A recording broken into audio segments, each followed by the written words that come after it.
దేవునికి మహిమ కలుగుగాక. కూడి ఉన్న ప్రతి ఒక్కరికి ప్రభు పేరిట వందనములు తెలియపరుస్తూ ఉన్నాను. మరి ఈ యొక్క మినిస్ట్రీ కొరకు కూడా మీరు అందరూ ప్రార్థిస్తున్నందుకు, అలాగనే ఈ యొక్క మినిస్ట్రీని ప్రోత్సహిస్తున్నందుకు ప్రత్యేకంగా ప్రతి ఒక్కరికి వందనాలు తెలియపరుస్తూ ఉన్నాను. ఈ యొక్క స్వామి మందు వాక్య పరిచర్యలకు వెళ్ళక మునుపు చిన్న ప్రార్థన చేసుకుందాం. కృపగల దేవ, ప్రేమల తండ్రి, మహోన్నతుడా, నీకు కృపను బట్టి మరొకసారి వందనాలు. ఈ యొక్క దినమందు ప్రభువా, నీ యొక్క వాక్యము విననై ఉండగా నాయన, నీ యొక్క వాక్యం ద్వారా మా అందరితోటి సూటిగా తేటగా మీరు మాట్లాడి వాక్యంలో ఏకీవిస్తున్న వారిని, ప్రార్థనలో ఏకీవిస్తున్న వారిని ప్రత్యేకంగా మీరు దీవించి వారు అనుకున్న ప్రభావ వారి యొక్క హృదయంలో మెదులుతున్న ప్రతి అవసరత మీరు నీ యొక్క నామంలో తీరుస్తారని యేసు నామంలో వేడుకుంటున్నాము తండ్రి, ఆమేన్. ప్రియ దేవుని విశ్వాసులారా, మరి ఈ యొక్క మినిస్ట్రీలో దేవుని యొక్క పరిచర్య ప్రతి దినము జరుగుతూ ఉన్నది. ప్రతి ఒక్కరు విని మీ యొక్క ప్రార్థన అవసరతలు కూడా తెలియపరుస్తున్నందుకు మీ యొక్క కుటుంబము కొరకు ప్రత్యేకంగా మేము మా యొక్క అనుదిన ప్రార్థనలో జ్ఞాపకం చేసుకుంటూ ఉన్నాము. ప్రియదేవుని బిడ్డలారా, ప్రతి ఒక్కరు ఒకరినొకరును మరి బుద్ధి చెప్పుకుంటూ దేవుని యొక్క వాక్యము నెమరు వేస్తూ దేవుని యొక్క రాజ్యము కొరకు ప్రతి ఒక్కరూ పాటు పడాలని మరి మా యొక్క చిన్న ప్రయత్నం ఇది. ఈ యొక్క ప్రయత్నాన్ని మీరు కూడా సఫలీకృతము చేసి ఈ యొక్క పరిచర్యలో మీరు కూడా భాగస్థులై ఉండాలని ప్రభు పేరట మిమ్మల్ని బ్రతిమాలుకుంటూ ఉన్నాను. ఈ నేటి దినమందు వాక్యాంశము సత్యము తెలుసుకున్నట. మరి దేవుని యొక్క వాక్యము మనము ధ్యానము చేయడమే కాదు, కానీ అందులో ఉన్న సత్యాన్ని మనము గ్రహించుకోవాలని దేవుని యొక్క కుమారుడే అనగా యేసు ప్రభుల వారే మరి శిష్యులకు ఆయన బోధిస్తున్నట్లుగా మనం చూస్తూ ఉన్నాం. యోహాను సువార్త 8వ అధ్యాయము 31 నుంచి 32 వచనాలు మనము తేరి చూస్తున్నట్లయితే, ప్రియదేవుని బిడ్డలారా, కాబట్టి యేసు తనను నమ్మిన యోధులతో, మీరు నా వాక్యమందు నిలిచిన వారైతే నిజముగా నాకు శిష్యులై ఉండి సత్యము గ్రహించెదరు. అక్కడున్న యోధులు కొంతమంది, అనగా అక్కడ చాలా మంది యోధులు ఉన్నారు, లక్షలాది యోధులు ఉన్నారు. కానీ యేసుక్రీస్తుని అంగీకరించిన వారు కొద్దిమంది మాత్రమే. ఆ కొద్దిమంది మాత్రమే మరి ఆ యొక్క 70వ సంవత్సరంలో మరి ఒక రాజు వచ్చి అక్కడ ఇంచుమించుగా 10 నుంచి 12 లక్షల మంది వరకు అక్కడ చంపినట్లుగా మనం చూస్తూ ఉన్నాం. కనుక ప్రియదేవుని బిడ్డలారా, ఈ యొక్క మర్మం కూడా, ఈ యొక్క ప్రవచనం కూడా దేని బట్టి నెరవేరబడి ఉన్నదంటే, యేసుక్రీస్తు మరి శిలువకి అప్పజెప్పే సమయంలో అక్కడ ఉన్న యాజకులు మరి ఆ రాజు దగ్గరికి తీసుకెళ్ళినప్పుడు ఆయన మీద మీరు శిక్ష వేయండి, ఆ పాపము మా మీద మా బిడ్డల మీద వచ్చునని ఆ వాక్యము అన్న మాట 70వ సంవత్సరంలో నెరవేరబడినట్లుగా మనం చూస్తూ ఉన్నాం. అలాగనే ఈ యొక్క అందులో ఉన్న కొంతమంది యోధులు యేసుక్రీస్తును కూడా నమ్ముకుని ఉన్నారు. నమ్ముకున్న వారు ఎలా ఉన్నారంటే, మరి 2 పడవల మీద అడుగు వేసినట్లుగా ఉన్నారు. అనగా ఒక ప్రక్కన యేసుక్రీస్తుని నమ్ముతూ ఉన్నారు, అలాగనే మరొక ప్రక్కన మరి యాజకులు చెప్తున్న మాటలు వారు వింటున్నారు. దేవుడు ఏర్పాటు చేస్తున్నాడు యాజకుల్ని, నిజమే. కానీ ఆ యొక్క యాజకులు వారి యొక్క స్వంత స్వలాభావానికి, అనగా వారి యొక్క సొంత కార్యములకు, అలాగనే మరి వారి యొక్క విలాసాలకు మరి దేవుని యొక్క మందిరాన్ని వారు వాడుకున్నట్లుగా మనం చూస్తూ ఉన్నాం. అందుకనే ప్రభు అయిన యేసుక్రీస్తు యొక్క లోకానికి వచ్చి ప్రతి ఒక్కరిని రక్షించడానికి ఆయన శిలువ మీద వేలాడినట్లుగా మనం చూస్తూ ఉన్నాం. ప్రియదేవుని బిడ్డలారా, ఇక్కడ యేసుక్రీస్తు అంటున్న మాట ఏంటంటే 31వ వాక్య భాగంలో, కాబట్టి యేసు తనను నమ్మిన యోధులతో, మీరు నా వాక్యమందు నిలిచిన వారైతే నిజముగా నాకు శిష్యులై ఉండి సత్యమును గ్రహించెదరు. ఆయన సత్యమే మాట్లాడుతూ ఉన్నాడు, సత్యమే బోధిస్తున్నాడు, సత్యమే ఆయన ప్రకటన చేస్తూ ఉన్నాడు. ఆ సత్యమందు మీరు నిలకడగా ఉండి ఆ సత్యాన్ని మీరు గ్రహించుకున్నట్లయితే మీరు కూడా సత్యవంతులుగా ఉంటారు, దేవుని యొక్క పరిశుద్ధ జనాంగముగా మీరు కూడా ఉండబోతారని మరి యేసు ప్రభు వారికి చక్కగా బోధిస్తూ ఉన్నారు. ఆ బోధ కూడా వారికి ఎలా ఉన్నదంటే, మరి ఒక ప్రక్కన వారు నమ్ముచున్నారు, మరొక ప్రక్క వారు స్వల్పమైన మరి విశ్వాసంతో వారు ఉంటూ ఉన్నారు, అవిశ్వాసంతో వారు ఉంటూ ఉన్నారు. ఏమండి, మరి పూర్తిగా సంపూర్తిగా విశ్వాసంతో ఉన్నప్పుడే మనము ఈ యొక్క వాక్య లేఖనాలను మరి సత్యముగా మనము అంగీకరించగలము. అలాగనే ఈ యొక్క వాక్య లేఖనాలను పరిశోధించినప్పుడు ఆ వాక్య లేఖనాలు మనకి అర్థమయ్యే రీతిగా పరిశుద్ధాత్మ దేవుడు మనకి సహాయం చేస్తాడు. దేవునికి మహిమ కలుగును గాక. చాలా మంది దేవుని యొక్క వాక్యములు చదువుతూ ఉంటారు, ఇవి మాకు అర్థం కాలేదని వారు చెప్తూ ఉంటారు. ఎందుకని అర్థం కాదు? నేను కూడా ఒక మానవుడినే, మీరు అడిగేవారు కూడా ఒక మానవుడే, వారికి ఎందుకని అర్థమవుతున్నది, మనకెందుకని అర్థమవుతలేదు అంటే పరిశుద్ధాత్మ దేవుడు మనకి సహాయం చేయట్లేదు. ఎందుకంటే మనకి పరిశుద్ధాత్మ దేవుడు సహాయం చేయాలంటే మనము పరిశుద్ధముగా ఉండాలి. దేవుని యొక్క సత్యాన్ని మనము ఎరిగి ఉండాలి. దేవుని యొక్క కుమారుడే నిజమైన రక్షకుడని మనము గుర్తెరగాలి. అప్పుడే ఈ యొక్క వాక్య లేఖనములన్నీ మనకి అర్థమయ్యే రీతిగా పరిశుద్ధాత్మ దేవుడు మనకి సహాయం చేస్తాడు. ప్రియమైన బిడ్డలారా, ఇంక వాక్యము మనకి తెలియట్లే రీతిగా మనం ఉన్నామా? ఆ వాక్యములను మనము ఎన్ని రీతిలుగా మనం చదివినా కూడా అది అర్థము తెలుసుకోలేక మరి మనము ఈ రీతిగా ఉంటూ ఉన్నామా? అయితే ప్రియమైన బిడ్డలారా, నీ హృదయాన్ని దేవుని సన్నిధానంలో కుమ్మరించుకో. నీ హృదయాన్ని నిజముగా దేవునికి సమర్పించుకున్నట్లయితే ఆ పరిశుద్ధాత్మ దేవుడు నీకు సహాయం చేసి వాక్య లేఖనంలో ఉన్న సారాంశాన్ని, ఆ బ్యాక్గ్రౌండ్ అంతయు నీకు ఆయన తెలియపరుస్తాడు. అలాగనే ఈ యొక్క 32వ వాక్య భాగంలో కూడా మనం చూసినట్లయితే, అప్పుడు సత్యము మిమ్మను స్వతంత్రులుగా చేయనని చెప్పగా. మనకి స్వతంత్రం వచ్చి కొన్ని సంవత్సరాలు అవుతూ ఉన్నది కదండి, కొన్ని సంవత్సరాలు అవుతూ ఉన్నది. అయితే ఈ యొక్క స్వతంత్రము కాదు కానీ ఇప్పుడు కూడా మనము బానిసలుగా ఉన్నామండి కదండి. ఒకరు మన మీద పరిపాలన చేస్తున్న వారు ఉన్నారు, ఏలుబడి చేస్తున్న వారు ఉన్నారు కదండి. మనం స్వతంత్రులుగా లేము. ఏమండి, స్వతంత్రులుగా మనము లేము.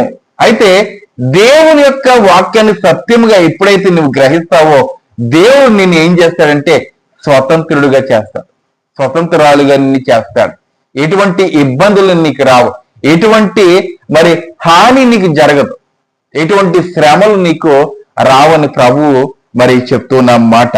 అయితే అప్పుడు సత్యము మిమ్మల్ని స్వతంత్రులుగా చేయనని చెప్పగా వారు, మేము అబ్రహాము సంతానము, మేము ఎన్నడూ ఎవనికి దాసులమే ఉండలేదే, మీరు స్వతంత్రులుగా చేయబడుదురని ఎలా చెప్పుచున్నావని ఆయనతో అనేది.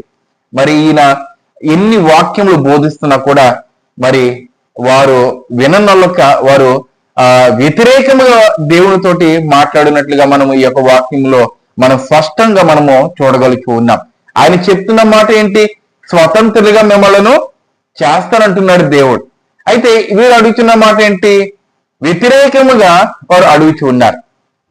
యోధులండి ఆ ప్రక్కన ఉంటున్నారు, ఈ ప్రక్కన కూడా వారు ఉంటున్నారు. యేసుక్రీస్తు అద్భుత కార్యం చేస్తుంటే ఆ దేవుడు అద్భుత కార్యం చేశాడని ఆ దేవుని వెంబడిస్తూ ఉన్నారు. ఆ తర్వాత మరి కొంతకాలమైన తర్వాత, కొన్ని రోజులైన తర్వాత వారు దేవుని వెంబడించకుండా వెళ్ళిపోయేవారు ఉన్నారు. ఈ రోజు కూడా మనం కూడా అంతే కదండి. దేవుని యొక్క క్రియలు మనలో, మన యొక్క కుటుంబంలో జరిగితే మనము కూడా దేవుని వెంబడిస్తూ ఉంటాం కదండి. దేవుని యొక్క మందిరానికి వెళ్తూ ఉంటాం. ఒకవేళ దేవుని యొక్క కార్యములు మన యొక్క కుటుంబంలో జరగక కొద్దిగా ఆలస్యమై ఉన్నదనుకోండి, దేవుని యొక్క మందిరాన్ని మనము విడిచిపోయి మనం వెళ్ళిపోతూ ఉంటాం. వేరొక మందిరానికి వెళ్తే స్వస్థత వస్తుందంట, వేరొక మందిరానికి వెళ్తే అక్కడ సత్యం ఉన్నదంట. మనం ఇలాగన ఆ మందిరం ఈ మందిరం అంటూ మనం తిరుగుతూ ఉరక్కప్పలాగా ఉరుగుతూ ఉన్నాం కదండి. ఈ మాట అనటానికి నాకు చాలా బాధగా ఉన్నా కూడా క్రైస్తవ జనాంగం ఎలా ఉన్నదంటే, ఈ సంఘము బాగోకపోతే ఆ సంఘానికి వెళ్ళిపోతూ ఉన్నారు కదండి. ఈ సంఘంలో ఏమండి ఏసీలు లేకపోతే ఏసీలు ఉన్న సంఘానికి వెళ్ళిపోతున్నారు. అటువంటి దౌర్భాగ్యమైన స్థితిలో మనం ఉన్నాం. అందుకని ప్రభు అయిన యేసుక్రీస్తు మరి 2000 సంవత్సరముల క్రితమే ఆయన చెప్పిన మాట ఏంటంటే, సత్యాన్ని మీరు ఎరిగినట్లయితే స్వతంత్రులుగా మీరు ఉండగలరు. ఈరోజు సత్యాన్ని మీరు ఎరుగుతున్నట్లయితే స్వతంత్రులుగా ఉండగలరు. ఎక్కడ ఉంటారు స్వతంత్రులుగా అంటే ఈ లోకంలో కాదు. ఈ లోకంలో ఎవరో కింద మనము బ్రతకవలసినదే. మనం జీవించినంత కాలము మనం ఎవరో కింద బ్రతకవలసినదే. కానీ ఆ పరలోక రాజ్యంలో మనము స్వతంత్రులుగా ఉండగలము, స్వతంత్రులుగా మనం ఉండగలము. అటువంటి స్వతంత్రత మనము దేవుడు ఉచితంగా మనకి అనుగ్రహిస్తూ ఉన్నాడు. ఉచితముగా మనకి ఏదైనా ఇస్తుంటే వెంటనే మనం వెళ్ళిపోతాం కదా. మరి ఆ పరలోక రాజ్యము ఉచితంగా ఇస్తుంటే మనం ఎందుకని ప్రాకులాడటం లేదు? ప్రియ దేవుని సంగమ, మనం జ్ఞాపకం చేసుకోవాలి. ఇక్కడ అదే రీతిగా మత్తయి సువార్త 24 అధ్యాయం 13వ వాక్య భాగంలో కూడా దేవుడు ఒక చక్కటి మాట చెప్తూ ఉన్నాడు. అంతం వరకు సహించిన వాడెవడో వాడే రక్షింపబడింది. అంతం వరకు ఈ వాక్యాలను సత్యము అని గ్రహించిన వాడు మరి రక్షింపబడతాడు. మరి రక్షణ నీలో ఉన్నదా ప్రియ దేవుని విశ్వాసులారా? రక్షణ నీలో ఉన్నదంటే ఆ వాక్యము సత్యమని నీవు గ్రహిస్తావు. మన దేవుడు సత్యవంతుడు, అబద్ధికుడు కాదు. అబద్ధికుడు ఎవడు? సాతానుడు. ఆ సాతానుడు అబద్ధములాడుతూ ఉంటాడు, అబద్ధ బోధ చేస్తుంటాడు, అబద్ధ సంఘాలను ఏమండి ఆ యొక్క అబద్ధ సంఘాలను అద్భుత కార్యములు చేస్తూ ఉంటాడు. కానీ దేవుని యొక్క కార్యములు కాదండి. చివరి దినాల్లో ఆ యొక్క సాతానుడు కూడా యేసుక్రీస్తు వలె కనబడతాడు. ఈ భూమి మీదకి వస్తాడండి. యేసుక్రీస్తు వలె ఈ భూమి మీదకి వస్తాడు. యేసుక్రీస్తు చెప్తున్నాడు, మధ్యాకాశంలోనే ఉంటాడు. ఎవరో? యేసుక్రీస్తు. కానీ ఆ సాతానుడు యేసుక్రీస్తు రూపంలో ఈ యొక్క భూమి మీదకి వస్తాడు.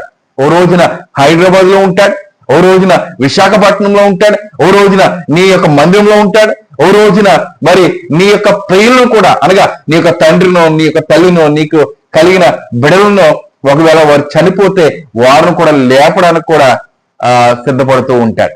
వారి యొక్క రూపాన్ని చూపిస్తూ ఉంటాడు. నిజముగా వారు లేవరండి. సాతానుతో పాటు కొన్ని కోట్ల మంది పడిపోయారు కదా. ఆ కోట్ల మందే నీ యొక్క బిడ్డగా, నీ యొక్క తండ్రిగా వారు కనిపిస్తూ ఉంటారు. అది మనం గ్రహించాలి. వాక్య లేఖనాలు ఏం చెప్తున్నాయంటే దేవుని యొక్క కుమారుడు మధ్యాకాశంలో ఉంటాడు, కానీ భూమి మీద ఆయన అడుగు పెట్టడం. మనమందరము ఆ మధ్యాకాశానికి ఎత్తబడే గుంపు ఎగరబడుతుంది, కానీ ఆయన యొక్క భూమి మీదకి, ఈ యొక్క పాపపు భూమి మీదకి ఆయన అడుగు పెట్టడం. కనుక ప్రియ బిడ్డలారా, అది మనము గుర్తెరగవలసిందిగా కోరుచున్నాం. అంతవరకు సహించిన వాడు ఎవడో వాడే రక్షింపబడింది. ఈ రోజున మనకి ఎన్ని శ్రమలు వచ్చినా కూడా, ఎన్ని ఇబ్బందులు వచ్చినా కూడా అంతవరకు సహించు. నీ కుమారులు నిన్ను చూడట్లేదా? సహించు, ఓర్చుకో, భరించు. దేవుడు నిన్ను చూడబోతున్నాడు. దేవునికి మహిమ కలిగిన గాక. నీ భర్త నిన్ను అవమానపరుస్తున్నాడా? అంతం వరకు సహించు. ఆ తండ్రి నిన్ను చూస్తున్నాడు. నీ కుటుంబము నిన్ను దూరం చేస్తున్నదా? దేవుడు మాత్రము నీకు దగ్గరగా ఉండాలని ఆశపడుతున్నాడు. అంతం వరకు సహించు. ఎన్ని వాగ్దానాలు ప్రియ దేవుని విశ్వాసులారా. మనమందరము దేవునికి బిడ్డలము, స్వతంత్రులుగా ఆయన మనలను చేయాలని ఆయన పాపిగా ఈ యొక్క లోకానికి వచ్చి ఆయన యొక్క చివరి బొట్టు మన కొరకు ఆయన కార్చి ఆ పరలోకానికి వెళ్ళిపోయి ఉన్నాడు. ఆ రాజ్యాన్ని విడిచిపెట్టాడు. నీ కొరకు, నా కొరకు, మన కొరకు ఆయన రాజ్యాన్ని విడిచిపెట్టి సత్యాన్ని బోధించి ఆయన వెళ్ళిపోయాడు. ఈ రోజు కూడా ఆ సత్యాన్ని మనము ఎరగకున్నట్లయితే ఆయన వచ్చినందుకు ఎటువంటి ప్రయోజనం ఆయనకి దక్కదు. ఏమండి, ఒక ప్రాంతానికి ఏదైనా పని నిమిత్తమై మనం వెళ్తున్నాం అనుకోండి, ఆ పని మనం చేసుకున్నట్లయితే సంతోషము కలిగి మనము గృహానికి చేరతాం కదండి. ఆ ప్రభువు వారు కూడా ఈ యొక్క లోకానికి వచ్చి తన యొక్క పనంతయు సమకూర్చాడు, శిష్యులను ఏర్పాటు చేశాడు. ఆ శిష్యుల ద్వారా ఈ లోకాన్ని వెలిగించి ఉన్నాడు, సత్యాన్ని బోధిస్తూ ఉన్నారు. ఆ సత్యాన్ని మనము గ్రహించలేని వారుగా ఉన్నట్లయితే ప్రియమైన బిడ్డలారా, మనము కూడా పాపంలో పడిపోయే అవకాశము ఉంటుంది. దేవుని యొక్క వాక్యము బోధిస్తున్నప్పుడు కొన్ని ఆటంకములు ఎలాగున మనకి ఎదురవుతూనే ఉంటాయి. ప్రియ దేవుని బిడ్డలారా, ఇక్కడ వాక్యంలో మనకి బోధిస్తున్న మాట ఏంటంటే, మనము సత్యాన్ని మనము ఎరిగి ఉండాలి. ఆయన యొక్క లోకానికి వచ్చి ఉన్నాడు, ఈ లోకానికి వచ్చి సత్యాన్ని బోధించున్నాడు. ఆ బోధన బట్టి మనము మన యొక్క మరణ ప్రయంతం వరకు, మనము చనిపోయినంత వరకు దేవుని యొక్క సత్యాన్ని విడవకుండా, ఎడబాయకుండా ఉన్నట్లయితే ఆయన మనకి రక్షణ ఇస్తాడని, అంతం వరకు సహించిన వాడెవడో వాడే రక్షింపబడనని ఈ యొక్క వాక్య లేఖనాలు కలిగిస్తున్నాయి. ఈ యొక్క వాక్య లేఖనం అనగా ఈ యొక్క 13వ వచనము 24వ అధ్యాయము మత్తయి సువార్త 13వ వచనము మనందరి మీద నెరవేరబడాలి. ఆ వచనం ఏంటంటే ఒక ప్రవచనం అండి. అంతం వరకు సహించిన వాడే రక్షింపబడును అనే ఆ ప్రవచనము నీలో నాలో మనలో నెరవేరబడాలంటే అంతవరకు మనం సహించాలి. ఎటువంటి శ్రమలు వచ్చినా, ఎటువంటి ఒడిదుడుకులు వచ్చినా దేవుడు సత్యాన్ని బోధించాడు కాబట్టి, ఆ పరలోక రాజ్యం వరకు బోధించాడు కాబట్టి ఆ రీతిగానే అట్టి రీతిగానే మనం జీవించినట్లయితే ప్రభు తప్పక మనకి చక్కటి రక్షణ ఆయన అనుగ్రహిస్తాడు. ఇక్కడ యోహాను సువార్త మరి 15వ అధ్యాయము 4-6 వాక్య భాగం మనం చూసినట్లయితే అక్కడ ద్రాక్షవల్లి నేను, తీగలు మీరు అని దేవుడు చెప్తూ ఉన్నాడు. మనము దేవుల్లోంచి వేరుపడి ఉన్నామంటే, అనగా ద్రాక్ష తీగ నుంచి దాని నుంచి మనము తీగలుగా ఉన్నాము కదండి. ఒక తీగి వేరుపడి ఉన్నదంటే ఆ తీగి మరి మాడిపోయే పరిస్థితి ఉంటుంది. అలాగున యేసుక్రీస్తులోనే మనము అంట కట్టబడాలి. యేసుక్రీస్తు మాత్రములోనే మనం ఉండాలి. యేసుక్రీస్తు ఏదైతే బోధించినాడో దాని ప్రకారమైన ఆ సత్యాన్ని మనము పట్టుకుని చేతపుచ్చుకుని మన యొక్క జీవితాలను మరి సవరణ చేసుకున్నట్లయితే ప్రభు తప్పక మనలను దీవించి ఆశీర్వదిస్తాడు. దేవుడి యొక్క కొద్ది మాటలను దీవించి ఆశీర్వదించిన గాక ఆమె. ప్రార్థించుకుందాం. అందరు భక్తితో శ్రద్ధగా కళ్ళు మూసుకున్నట్లయితే ప్రార్థన చేసుకుందాం. ప్రార్థనలు జ్ఞాపకం చేసుకోండి ప్రియ దేవుని సంగమ. మరి గౌరీ గారి కొరకు మనము ప్రార్థించి ఉన్నాం. దూరదేశం నుంచి క్షేమంగా వారు స్వదేశానికి రావాలని, అట్టి రీతిగానే దేవుని యొక్క కృపను బట్టి వారు స్వదేశానికి వారు చేరుకుని ఉన్నారు. అలాగనే వారి కొరకు మనం ఇంకా ప్రార్థించేద్దాం. వేరొక దేశానికి వారు వెళ్ళాలని ప్రయత్నం చేస్తున్నారు. అలాగనే మరి ఎవరైతే ఈ యొక్క దినమందు మా యొక్క ప్రియులు సహోదరి ఇందిరా గారిని మేము దర్శించి ఉన్నాము. వారు చక్కటి గర్భఫలంతో వారు ఉన్నారు. మరి ఈ వచ్చే నెలలో వారు మరి డెలివరీకి వెళ్ళబోతున్నారు కనుక వారి కొరకు మనము ప్రార్థన చేద్దాం. అలాగనే ఇంకను గర్భఫలంతో ఉన్న వారికి, అలాగనే పాలిస్తున్న తల్లుల కొరకు మేము ప్రార్థిస్తూ ఉన్నాము. ఎవరైతే ప్రార్థన కోరి ఉన్నారో వారందరి కొరకు మేము ప్రార్థిస్తూ ఉన్నాము. దయచేసి ఈ యొక్క ప్రార్థనలు కూడా ఏకీభించవలసిందిగా కోరుచు ఉన్నాను.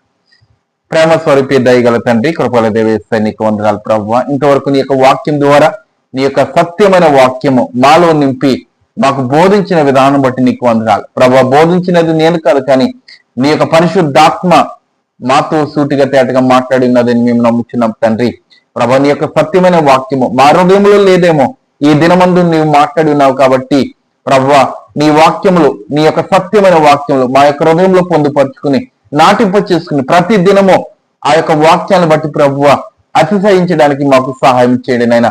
ఆ వాక్యానుసారముగా మేము జీవించడానికి మాకు సహాయం చేస్తున్నాడు ఉన్నాం. నీ యొక్క ప్రవచన వాక్యములన్నీ మేము గైకొనటానికి, అలాగనే అర్థము చేసుకోవడానికి, నీ లేఖనాలను పరిశోధించడానికి మాకు అవకాశము దయచేస్తున్నాడు ఉన్నాం తండ్రి.